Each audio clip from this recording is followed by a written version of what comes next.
Hello, everyone. I hope you are all feeling great this morning. So this morning we have a very interesting session about circularity with 6 exceptional speakers who are all both thinkers and doers in their own way. A few years ago, the conversation about circularity was more about how to run experimentation at a local level. And now it's more about how to build circularity at scale. The change is real, but there's still a lot to do.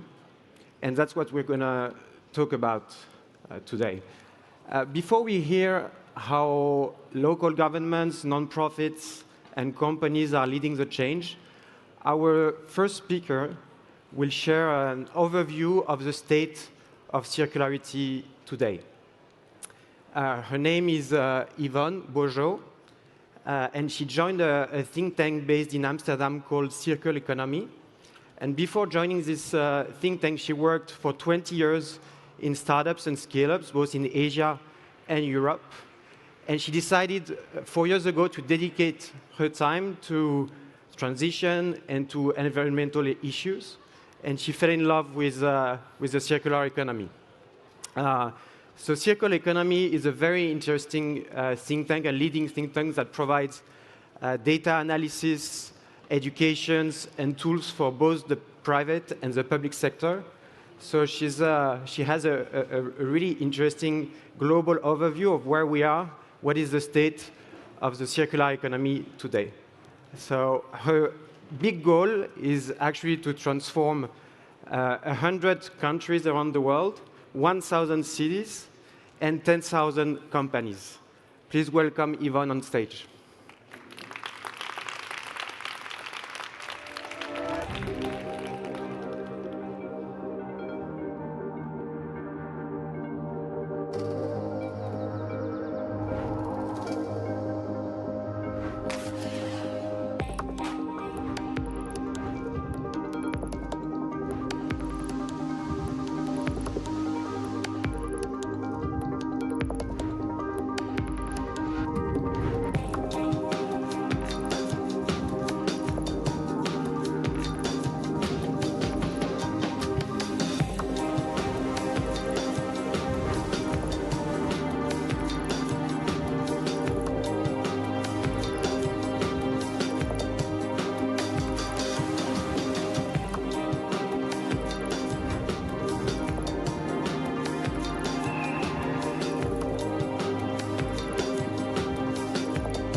Good morning, everyone.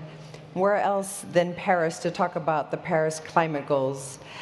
So this morning, I'd like to share with you some insights of our latest Circularity Gap report.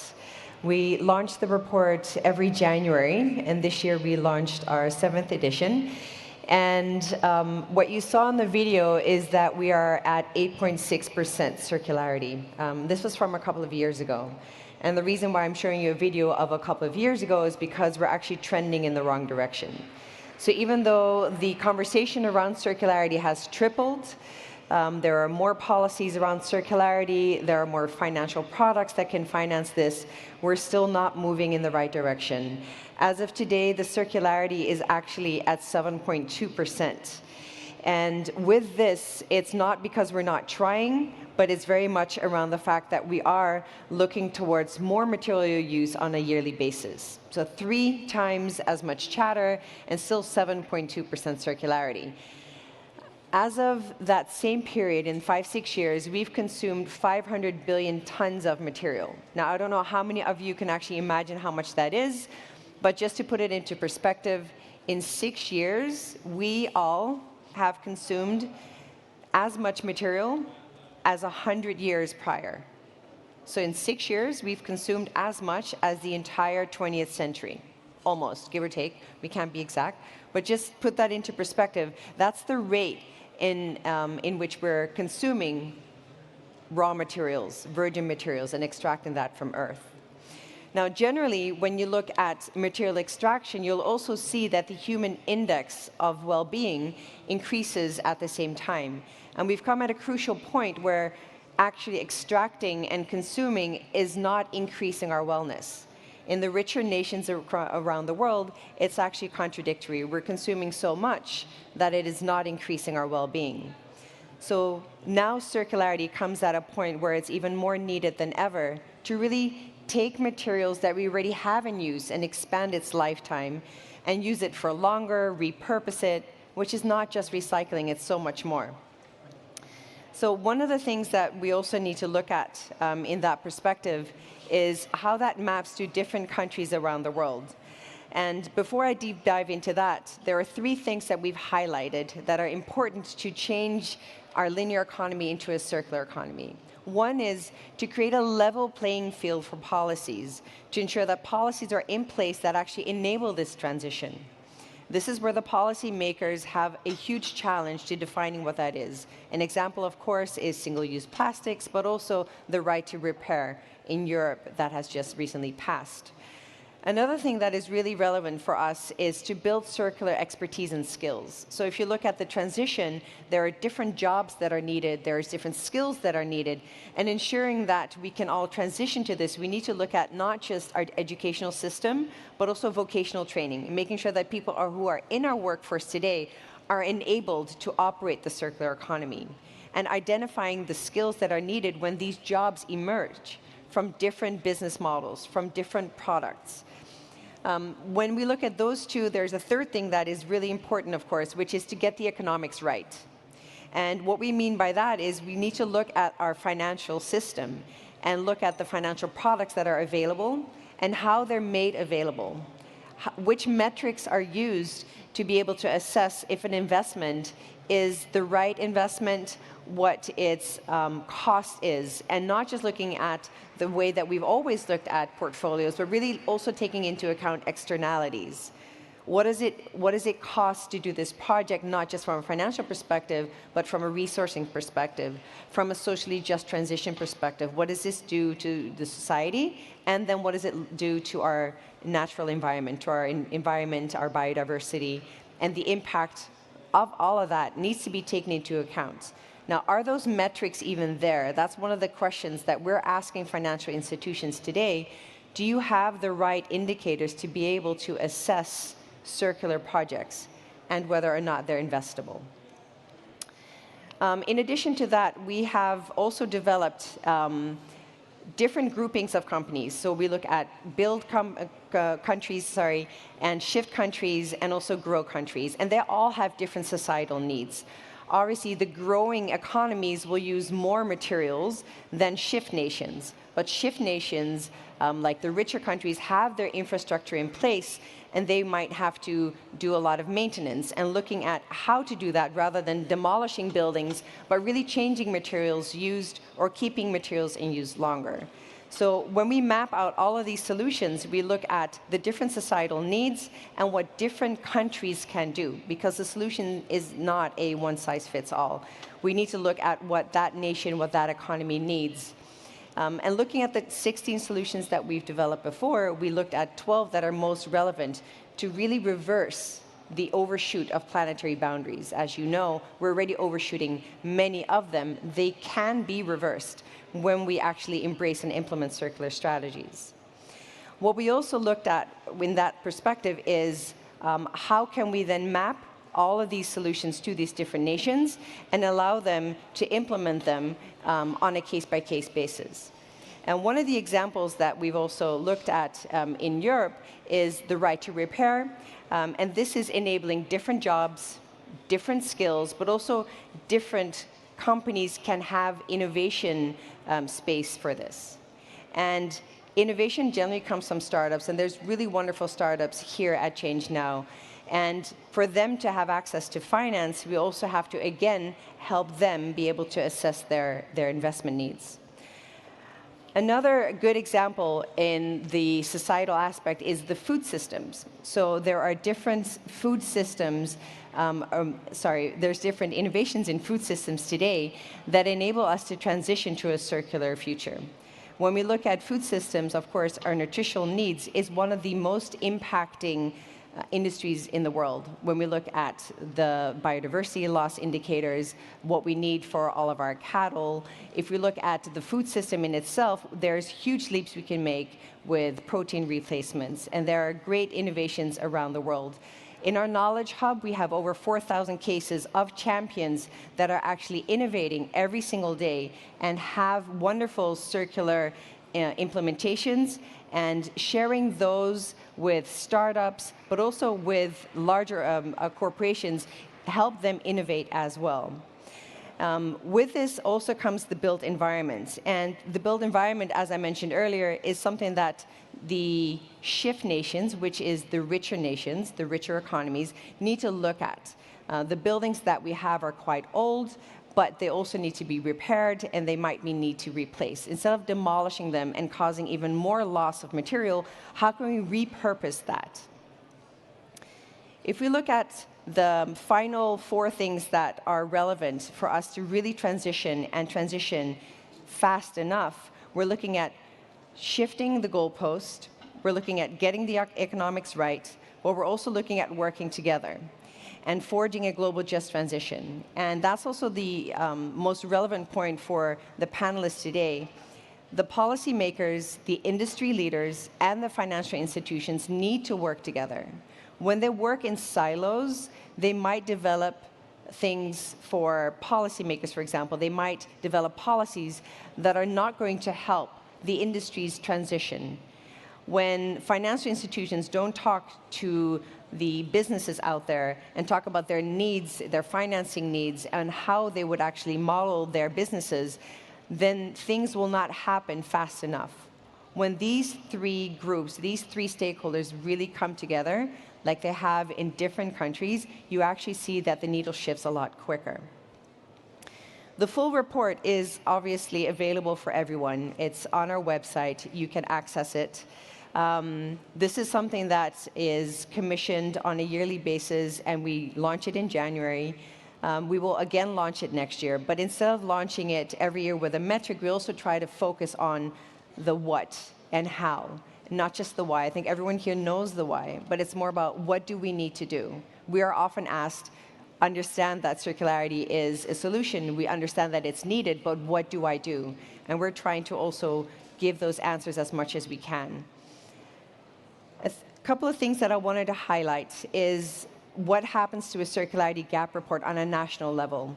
An example in this is Austria, but we also have an example in Scotland where a circularity gap report is delivered to Zero Waste Scotland, and they would actually then champion that locally, work with their government to implement circular policies or circular business models, and really talk to their local innovation hub or their local startup community. The same thing happened in Denmark, where we launched a circularity gap report, and they then took it and spoke to different stakeholders to come up with a circular roadmap together. Now, when we look at all these different initiatives across cities and nations, we're also now developing for the first time a circularity gap report for an industry. And textiles will be the first one. When we're looking at textiles globally, we also try to come up with initiatives and solutions that would help the fashion sector move towards circularity. Now, I think for me, the closing remark before I hand over to the panelists is really about you and how circular are you, not just your nation, your city, or your company, but also you as a person. The transition that we need to make starts with making different choices yourself, and starts with defining where you earn your money, where you spend your money. Your money is the economy, and making different choices every single day is what's really going to help this transition, and is also helping us to accelerate the transition. I made the choice to join Circular Economy 4 years ago because I truly believe that where I work will make a difference, and I hope you can make that choice too, and we can all do this together. Thank you so much for being here today.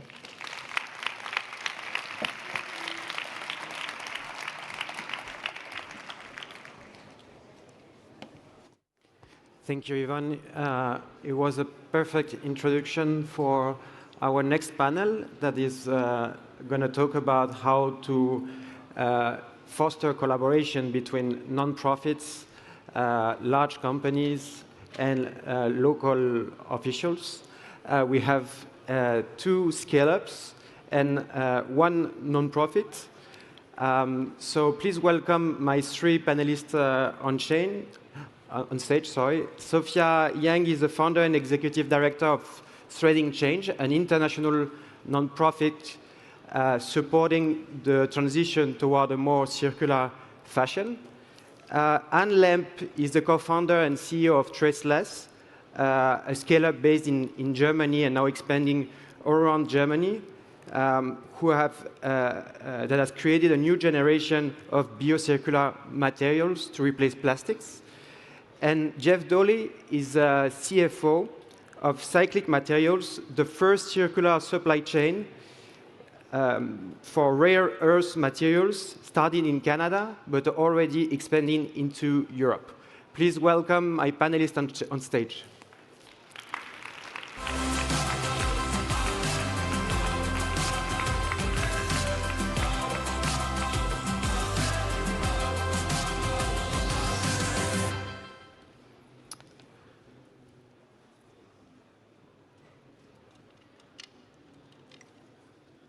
So I suggest we start maybe with a few words about your story, the problem your organization is trying to change, and how is this related to circularity?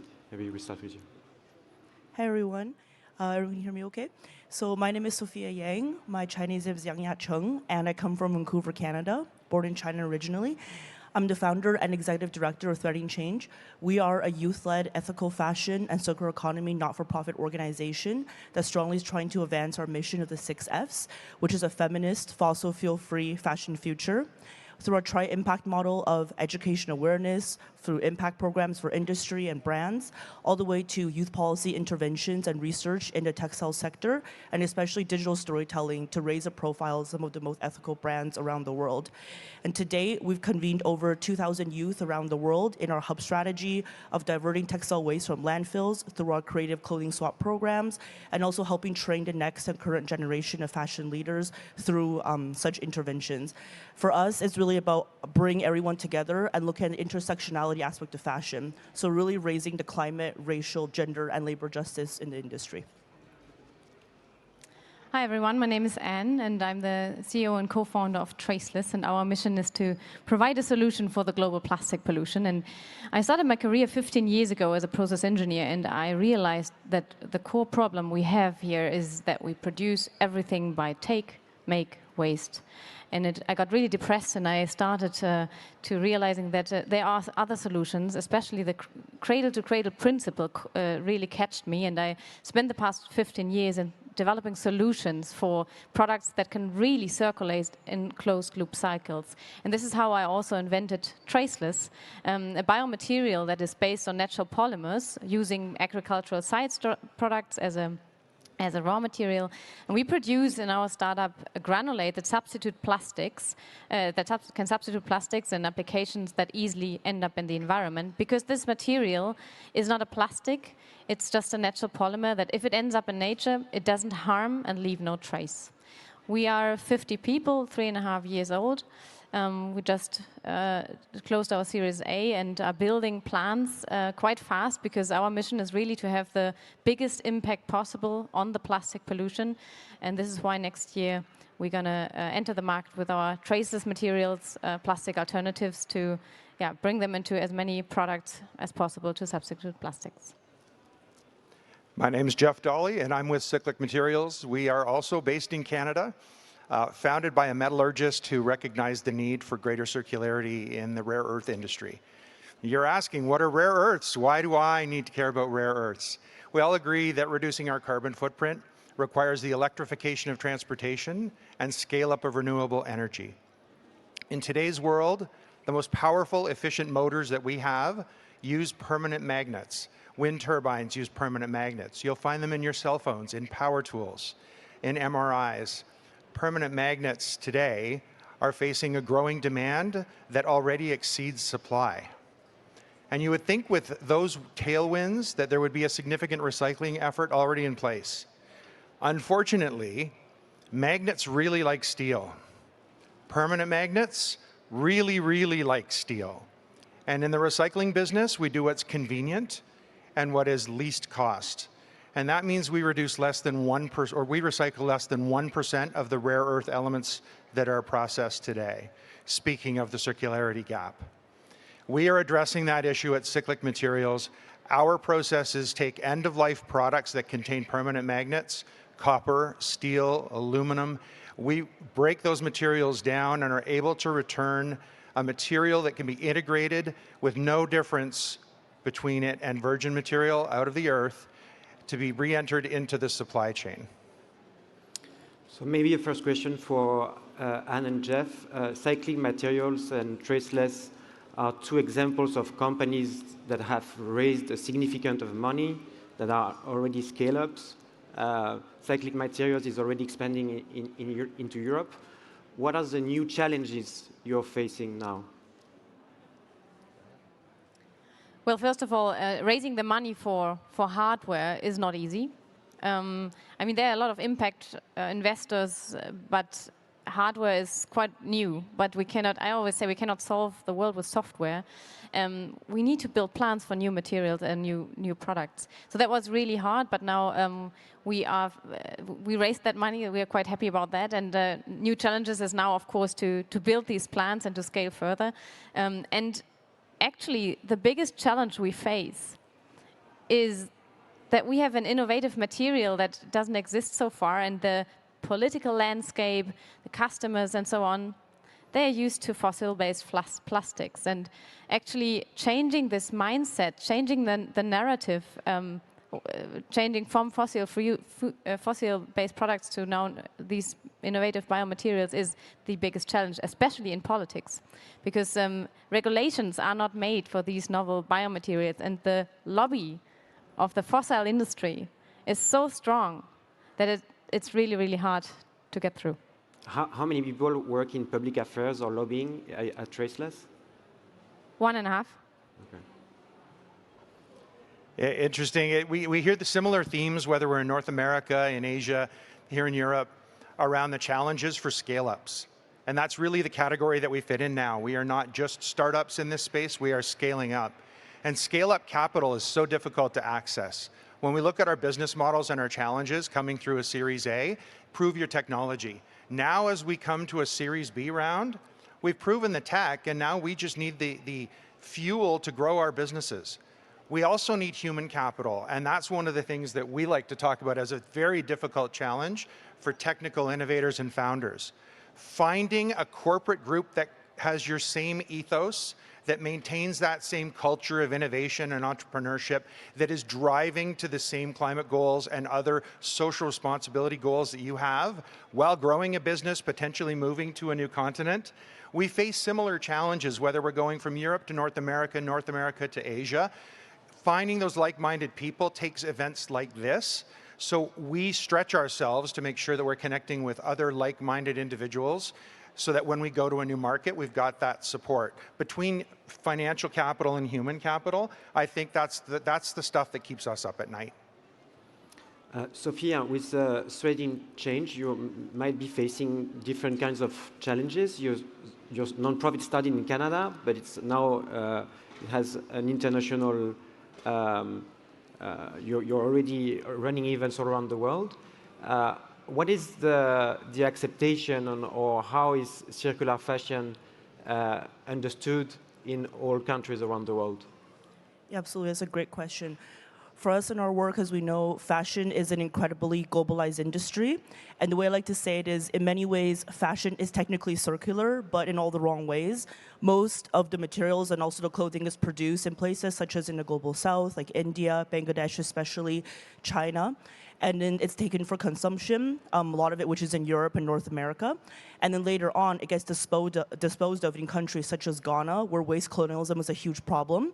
And there's also the Atacama Desert in Chile, where you can now see a lot of the textile waste from satellite images, and also in Kenya as well, and China, there's a growing textile waste problem. So this globalized problem is going to require globalized solutions. For us as a youth-led organization, what we're really trying to grapple with is trying to have many different citizens, young people ourselves, realize that we're really more than just clothing consumers, we're actually clothing change makers. And what we've seen across the board is there's different issues in different jurisdictions. In Africa and also in South America especially, the issue concerns mostly with waste. Large amounts of waste that's actually shipped off from other countries, mostly Europe and also North America. I know there's new legislation coming in, but there's caveats, and I'll share more about that later. Whereas in Southeast Asia especially, one of the main issues is fair pay, labor justice, working conditions.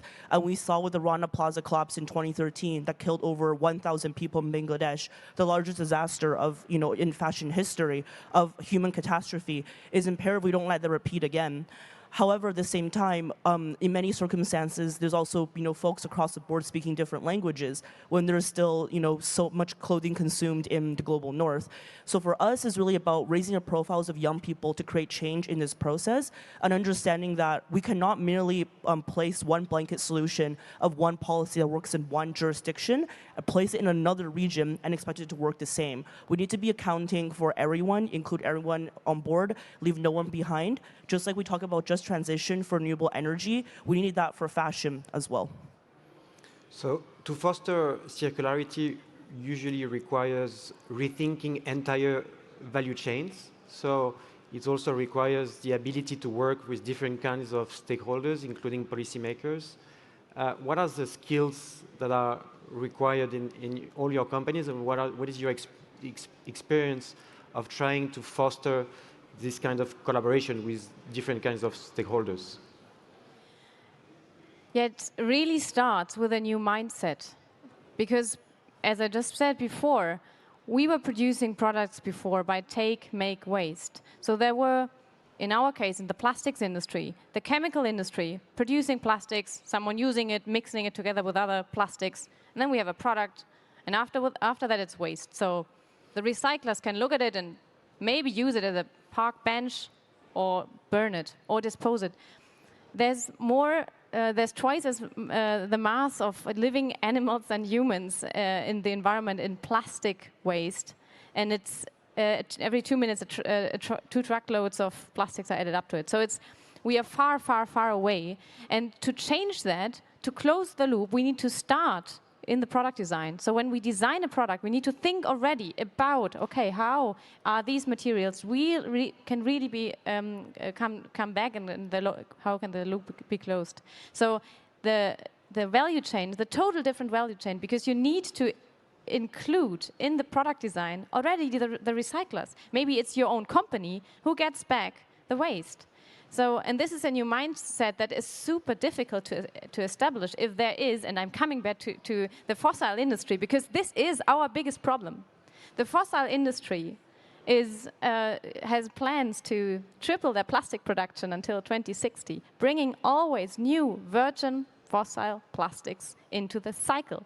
So the recycling industry, or the circular economy, which we are talking about here, the circular economy can now then take these products and make circles. But when they're bringing new products into the circle, this doesn't work. So we really need to collaborate.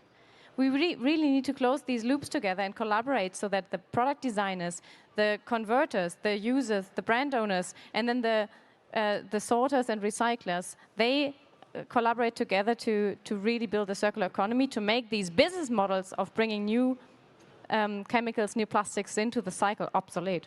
And how do you start? Because collaborating usually requires to speak the same language. So do you act as a translator sometimes between different stakeholders? Yes, definitely. We are working with the entire value chain, with the raw materials, the biomass producers, starting with the agricultural industry, ending with the sorters and the composting plants and the recyclers, right? So in our case, it is so difficult because this doesn't exist yet, and everyone thinks in plastic, linear plastic production ways. Jeff, yeah. It's interesting. I like to use electric vehicles as a microcosm example of this type of a conversation around barriers and around stakeholders. When we think about electric vehicles, we start by mandating production of electric vehicles. And that's done in a siloed fashion, saying we want this many electric vehicles on the road to replace fuel consumption. As Ivonne said before our discussion today, operating in silos doesn't work. You need to engage the entire value chain, supply chain, but you need the surrounding ecosystem as well. So when you want to put an electric vehicle on the road, you need a battery, and that got a lot of attention. But there wasn't a holistic view of the car that said there are other bottlenecks that are involved in that production. And so then you run into that roadblock. You need to take that into account. The biggest challenge that I hear constantly about electric vehicles is, where are my chargers? I need to drive a certain distance. I need to charge my vehicle. I can't stand overnight after I've made a 200-kilometer trip. We need to build the infrastructure. We need to incentivize the construction of that infrastructure. That takes governments, that takes businesses collaborating to take a holistic view over what's required to ease adoption. The more barriers to adoption, the harder it is to get people to change. So when you come to Europe and you do like initial meetings with different stakeholders, what kind of people are you meeting? It's interesting, we meet sources of capital, of course, who have an interest in climate tech, but equally we're finding people who are already aggregating, and this is a distinction between North America and Europe. There's a much greater recycling culture here in Europe, but there are incredible financial incentives that the US have put out. There are great examples all over the world of people doing a little piece to get us there.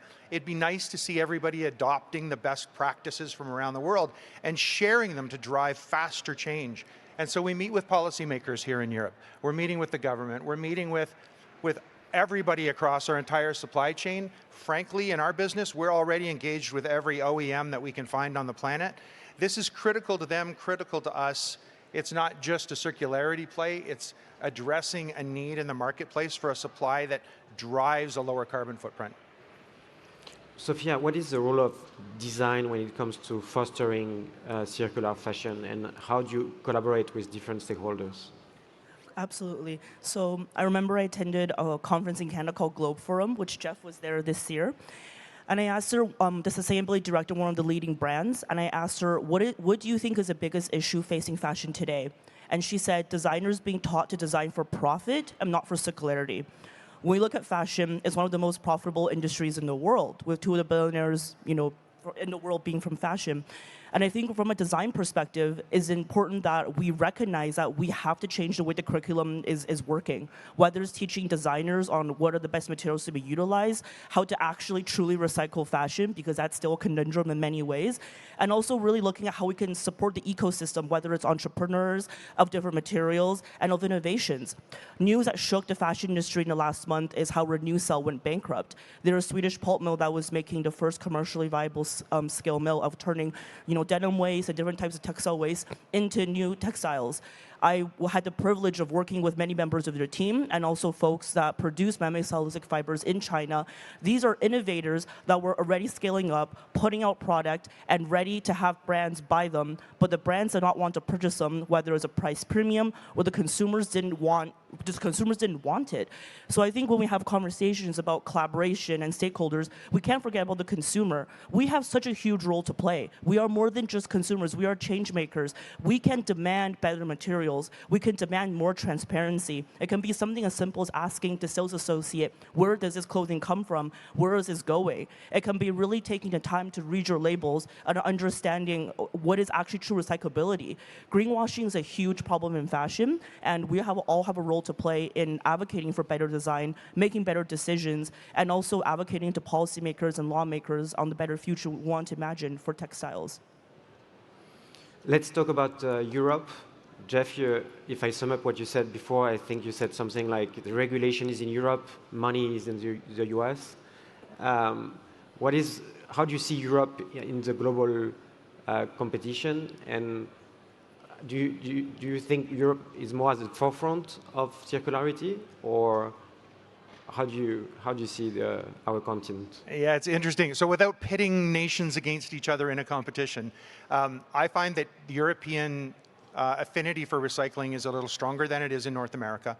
from my experience, conversations with my colleagues.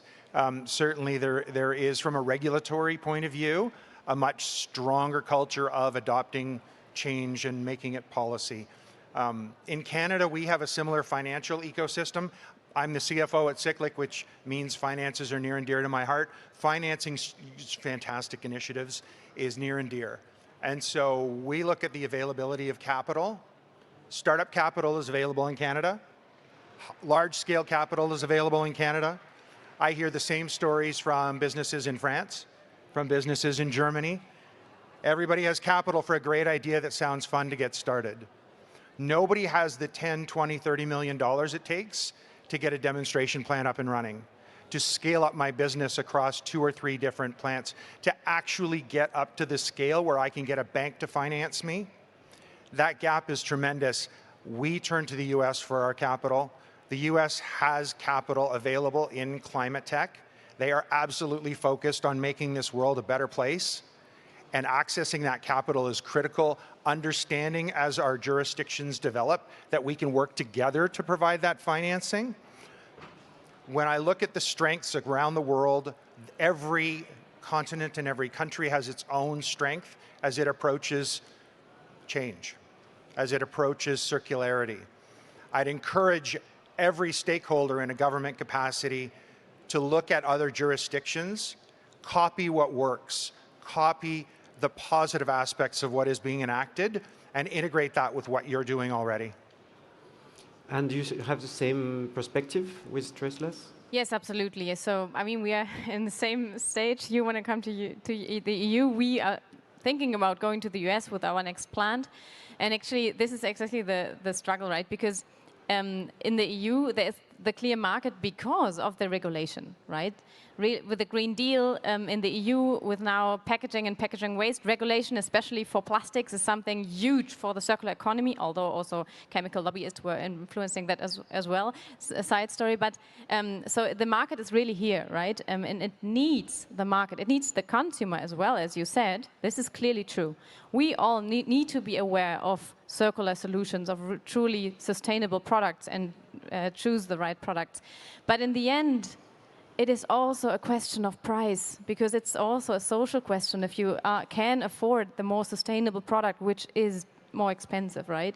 And when it comes to price, then in the end, it's the government who sets the boundaries. I give you one example.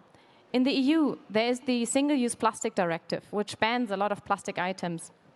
And there is also a plastic tax that is required for all virgin plastics in packaging that are brought to market. Germany was paying this tax from public money.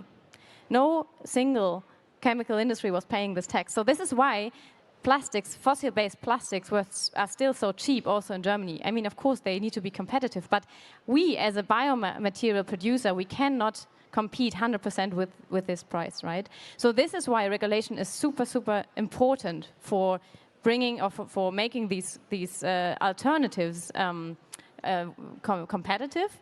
And of course, on the other hand, the consumer has such a strong influence on the OEMs for their strategy. We also talk with all OEMs you can think of in the terms of packaging, food industry, because they all want to move away from plastics. Everyone hates plastics. It's also an emotional topic, right?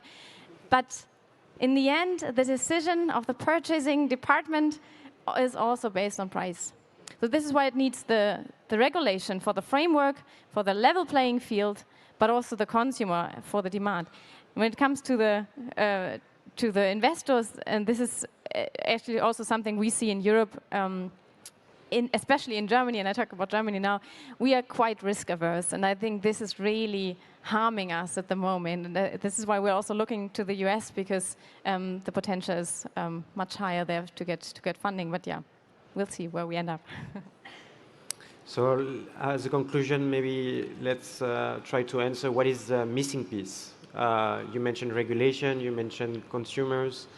If you had to say what could foster circularity in fashion in the next 10 years, what would be 1 or 2 missing pieces? I would say there needs to be more funding put towards education programs. That's a large pillar of our work, whether it's educating consumers or even talking with brands on better ways to reach consumers in a way that's not, greenwashy. And when I talk to different foundations, philanthropic partners, impact investors even, people are not as focused on funding education, and I think that's a huge gap we need to fill. I think another one is I would love to see there be more funding put towards NGOs working in the circular fashion space, because a lot of us are working directly with consumers on the educational component and oftentimes working with people all around the world. I think it's great what the EU is doing in terms of some fashion legislation, but as I mentioned previously and I agree with Jeff, let's copy what's working and not just put one blanket solution on all the different continents, because they are fundamentally different. I think it's the clear vision, especially for the EU. Where do we want to go? It's the clear commitment against fossil fuels. It's the clear commitment for circular economy, especially in terms of the material space. And what doesn't work is some kind of compromise. We do both a little bit. This doesn't work, so it just needs a clear decision. Yeah, coming back to the point about we do a lot of talking. We do more and more talking. The conversation increases, but the action doesn't. And so we need a call to action. We need a genuine call to action. We need to be funding our innovators. We need to be supporting our innovative ecosystem with solutions for this planet's problems rather than just talking about them. I love the conversation in education. Huge proponents of bringing students in and teaching them our ethos so that they take us in a better direction. But without action, it really is just chatter. So thank you to the three of you for this panel, and we're going to move to the next conversation.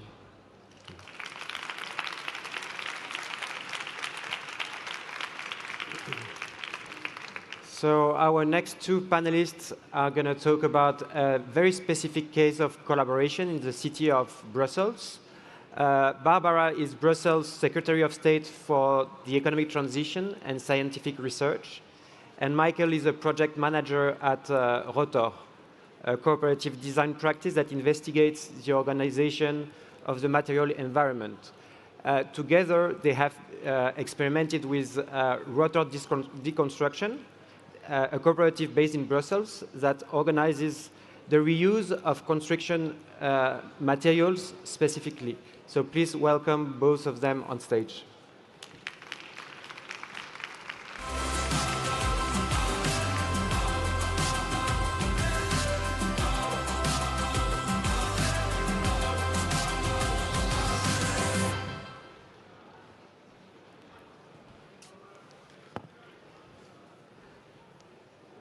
Maybe let's start with a few words about your work, your vision of circularity, how that influenced your perspective in the last 4 years as your mandate started, and how did you come up to collaborate with Rotor? Yes, so Brussels, as you all know, is a city of the global north, like Paris. It's a small city, 160 square kilometers, and very dense city, and with, of course, a huge impact, a huge ecological and social impact. And we want, as policymakers, to take our full responsibility about this impact. So it's a very small, very dense city. We have a lot of very good asset is that we have a lot of young people, a lot of innovators, and we know it's a service-driven economy. We know that our raw material actually is our waste. So I would say we use our big assets, the innovators, the young people, to use actually our raw material, our waste, to accelerate the circular economy in order to take our responsibility about our environmental impact. Michaël, you are based in Brussels. How long have you lived in Brussels, and how did you end up collaborating with the Secretary of State? So yeah, I've been living and growing and even being born in Brussels. And since a bit more than 15 years now, I've been working at Rotor, which started as a non-profit organization, curious about material flows and the organization of material circulation in economy, with a strong interest for reuse strategies. How can you reuse materials? And then we progressively moved towards the building industry and starting to investigate how more building materials can be salvaged for reuse. And we started exploring this question from a cultural and theoretical point of view. And then around 2015, we launched a project that is called Rotor Deconstruction. That's actually salvaging and putting back on the market reusable building elements. And now we still have the two different structures, so Rotor, the non-profit on one hand, and Rotor Deconstruction as a cooperative company on the other. Rotor, the non-profit, is still providing a few services regarding the implementation of circular strategies in construction projects, whereas Rotor DC is active in the actual salvage and resale of building elements. And this idea of reusing building elements is something that is shared by public authorities for quite a while in Brussels, and we have had the opportunity to work together on this topic since quite a while now. Barbara, you were influenced by the Donuts economics framework. How did that translate into your vision for the right public policies at a local level, especially connected to circularity? So as I said, we want to be fully responsible about our impacts, both our social and environmental impacts, and both on our territory and outside our territory. So the donut was, from the beginning on, a very interesting tool on, I would say, educational purpose, to make everyone understand what our impact is. And when I say everyone, I mean the policymakers, the administrations, but also the businesses. We want that everyone would be fully aware about the impact of the Brussels way of life, both on our territory and outside our territory. And the donut explains it very easily. So first we used it as for an educational purpose, to make everyone understand what we want. And then we used it to shift our economic policies to align our economic goals with our social and environmental impacts. So that's the idea. So we turned the donut into law, into a law for the economic policies. So that's what we did the last years, and that's how we can now support more and more projects like this one. So, yeah, Michaël, introduce us to the genesis of Rotor Deconstruction, how it started. How did you start to work more closely with the city of Brussels? Yeah, I think an important aspect that enabled the creation of Rotor DC as a cooperative company was an incentive that was written in a regional program for a transition towards a more circular economy, which asked public developer to provide some land for the starting up of circular activities, because especially in the business of salvaging building elements, as you can imagine, takes quite a lot of space. It's quite voluminous. You need place for that, and you need it to be close to where the deconstruction sites happen, also close to where the clients are, but that's also where lands are usually quite expensive. And so for the first 5 years of the existence of Rotor DC, we benefited from a slightly cheaper rent, thanks to this measure from the program in circular economy from the Brussels capital region. So that's one example. Another example would be another incentive put in place by public authorities through the form of public grants, public fund for research and development or for innovation. And both Rotor, the non-profit, and Rotor DC, the cooperative, benefited from this kind of funding for developing, for instance, specific equipment for cleaning salvaged elements and transforming them into reusable building materials. And what are the main insights you got from doing this work on the ground? So you're doing research and development, and how is this concretely supporting the transition to circularity from a few industries? Yeah, for us, of course, is an asset to be active at those two levels. I think it enables better research when you are rooted in a sort of a field experience and sort of direct feedback. And I think it also improves the kind of services you can provide to the clients if you have the insight from the research. So for us, it's a very important aspect to keep both. Yeah.